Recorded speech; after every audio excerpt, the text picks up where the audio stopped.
Oi, pessoal. Agora dará certo a nossa aula.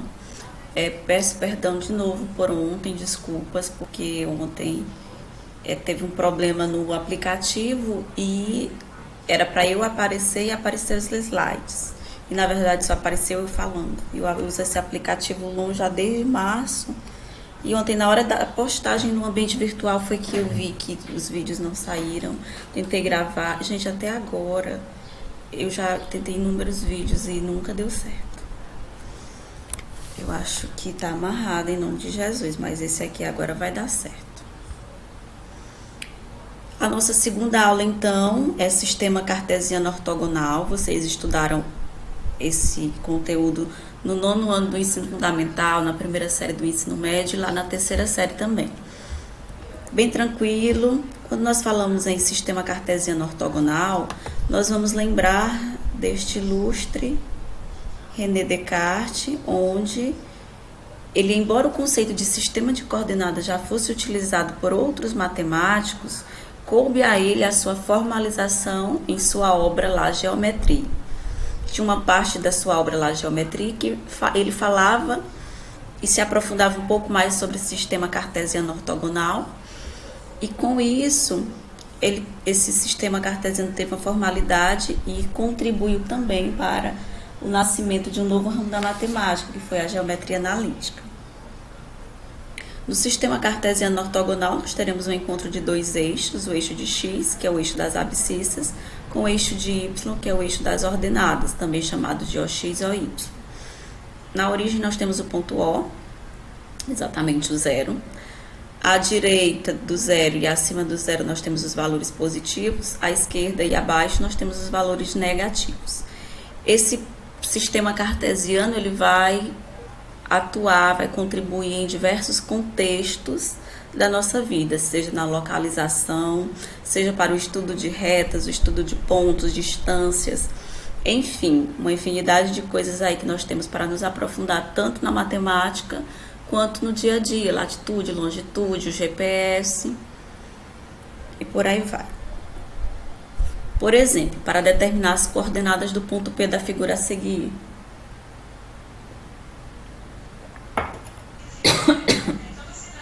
Nós temos aqui a localização do ponto P. Então, nós vamos determinar suas coordenadas. Quando nós falamos em coordenadas, nós estamos falando quais são os valores de x e quais são os valores de y.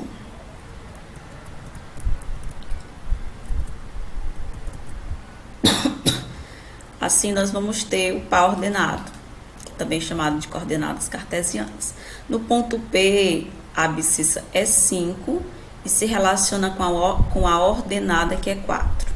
Então, no ponto P, nós temos 5 e 4. Caso eu queira localizar o ponto B no plano cartesiano, cujas coordenadas são -1 e 2. Vamos localizar o ponto B. -1 é a abscissa, 2 a ordenada. Então, nós vamos ter isso aqui. E aqui nós temos a localização do ponto B. Caso eu queira localizar o ponto C, que é 0 e 3,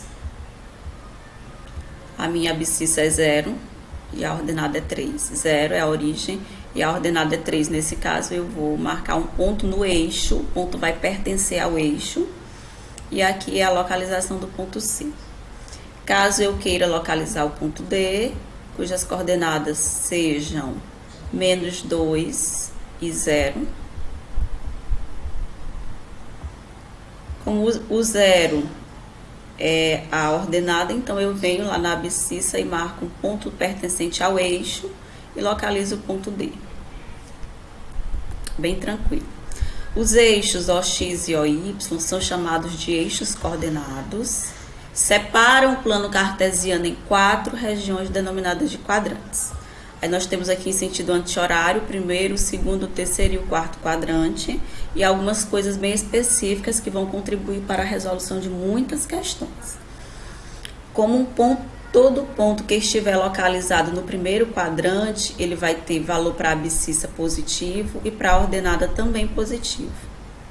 Todo ponto que estiver no primeiro quadrante todo esse valor aqui de x é positivo e todo esse valor de y é positivo.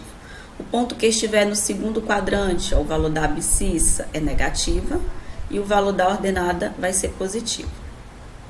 No terceiro quadrante, a abscissa é negativa e a ordenada também negativa. No quarto quadrante, nós vamos ter a abscissa positiva e a ordenada negativa. Então, tudo isso está representado aqui. O ponto P, com coordenadas AB, pertencente ao primeiro quadrante, vai pertencer ao primeiro quadrante se somente se o A for maior que zero e o B for maior que zero. Esse A está se relacionando ao valor de x, que é a abscissa, ou seja, se x for positivo, e o B se refere à ordenada, que é maior que zero, ou seja, se o y for positivo. Esse ponto vai pertencer ao segundo quadrante se somente se o x for negativo, A menor que zero, e o B positivo, maior que zero. É o que nós vimos aqui. Esse ponto P vai pertencer ao terceiro quadrante se somente se o A for menor que zero, ou seja, negativo, e o B também for menor que zero, também negativo, como nós vimos nesse caso. E o ponto P vai pertencer ao quarto quadrante se somente se o A for maior que zero e o B for menor que zero, positivo e negativo. O eixo das ordenadas, o eixo das abscissas, observação. Todo ponto de abscissa nula, ou seja, igual a zero, pertence ao eixo OY. Todo ponto de ordenada nula pertence ao eixo OX, como nós vimos, que eu já até mostrei para vocês a localização. Desse exemplo, 0 e menos 2 fazem da localização 0 para a abscissa e o menos 2 para a ordenada. Então, esse ponto ele vai pertencer ao eixo OY. E 5 e 0, 5 para x e 0 para y, vai ser localizado aqui. Então, esse ponto ele vai pertencer ao eixo OX. Primeira questão lá nos exercícios resolvidos, que está, vocês podem acompanhar no livro do Paiva. Toda essa primeira aula é referenciada pelo livro de Paiva na página. Aqui começa, esse exemplo é da página 60. Obter os valores reais de M de modo que o ponto pertença ao quarto quadrante. Lá no exercício resolvido. Então, aqui nós temos o ponto P, 2M mais 1, o ponto IA, 3M menos 6. Tudo isso é o valor de x e tudo isso é o valor de y. Para que ele pertença ao quarto quadrante, voltamos lá. O que tem que acontecer? Ao quarto quadrante, o valor de x tem que ser positivo e o valor de y tem que ser negativo. Então, isso aqui tem que ser positivo, isso aqui tem que ser negativo. Logo, 2M mais 1 vai ser maior que zero, 3M menos 6 vai ser menor que zero, que vai completar isso aqui, ó, positivo e negativo. Resolvendo essa inequação, o M vai ser, então, maior que menos meio. Resolvendo essa inequação, como nós vimos na disciplina passada, o M vai ser menor que 2. Então, nós temos duas inequações. Para a gente encontrar a solução, nós podemos, então, só interpretar o M, ele é maior que menos meio e menor que 2. Então, o M é maior que menos meio e menor que 2. Nós podemos interpretar e já chegar aos valores que M pode assumir. Caso eu não consiga fazer essa interpretação da solução direto, eu venho, então, aos eixos, aos intervalos reais. A primeira inequação, o valor de M foi menos meio e M é maior, então o intervalo aqui é aberto, se é maior é à direita dele. Na segunda inequação, o valor de M foi 2, aberto para o 2, e M é menor que 2. Qual o intervalo que eles têm em comum? A intersecção entre eles é todo esse espaço. Então, o que o M é? É maior que menos meio e menor que 2. Lembram aí do estudo de intervalos reais? Vamos precisar muito desses conhecimentos agora. Para que valores reais de P, esse ponto, nós temos aqui mais exemplos, lá dos exercícios propostos. Para que valores reais de P? o ponto A, que é P menos 7, todo o valor de x e 4/5, pertence ao eixo das ordenadas. Para pertencer ao eixo das ordenadas, o que tem que acontecer? Isso aqui tem que ser o quê? Igual a 0, né, gente? Porque aí vai pertencer ao eixo das ordenadas, que é o eixo y. Então, para que tudo isso seja igual a 0, o P, então, tem que ser igual a 7. 7 menos 7, isso aqui vai dar 0 e 4/5. Então, esse ponto P ele vai pertencer ao eixo das ordenadas, que é o eixo y. Para que valores reais de K, o ponto B, 5K mais 15, 4K ao quadrado menos 36, pertence ao eixo das abscissas. Para pertencer ao eixo das abscissas, tudo isso aqui tem que ser igual a 0. Não é isso? Tudo isso aqui tem que ser igual a 0, ele vai pertencer ao eixo das abscissas. Então, resolvendo essa equação, 4K ao quadrado menos 36 tem que ser igual a 0. Uma equação do segundo grau incompleta.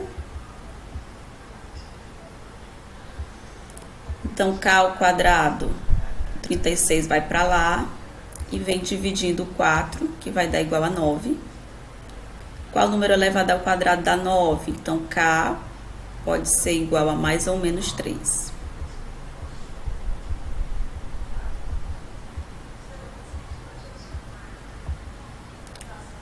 Quais os valores de K para que esse ponto B pertença ao eixo das abscissas? O K pode ser mais ou menos 3, porque isso aqui vai dar 0. 3 ao quadrado, 9 vezes 4, 36, menos 36, 0. Menos 3 ao quadrado, 9 vezes 4, 36, menos 36, 0. E aqui nós vamos ter alguma restrição? Vamos. Aqui o K pode ser qualquer valor. Mas se o K for menos 3, vai dar 0. Então, esse eixo ele vai pertencer tanto ao eixo das ordenadas como das abscissas. Então, por isso que nesse caso, a restrição foi só para o valor de y. E esse último, para que valores reais de R, o ponto 2/3 e R menos 2 pertence ao primeiro quadrante. Vamos fazer aqui. Para pertencer ao primeiro quadrante, nós vamos ter tudo positivo, não é isso? Então, 2/3 já está positivo. E o R menos 2 vai ter que ser positivo também. Então, isso aqui tem que ser maior que 0. Logo, o R tem que ser maior que 2. Pronto, bem tranquilo essa primeira parte. Eu deixei algumas questões para vocês resolverem, porém, são questões livres. Vocês não são obrigados a fazer, mas eu passei para vocês treinarem. Quanto mais questões vocês fizerem, mais conhecimento vocês vão adquirindo.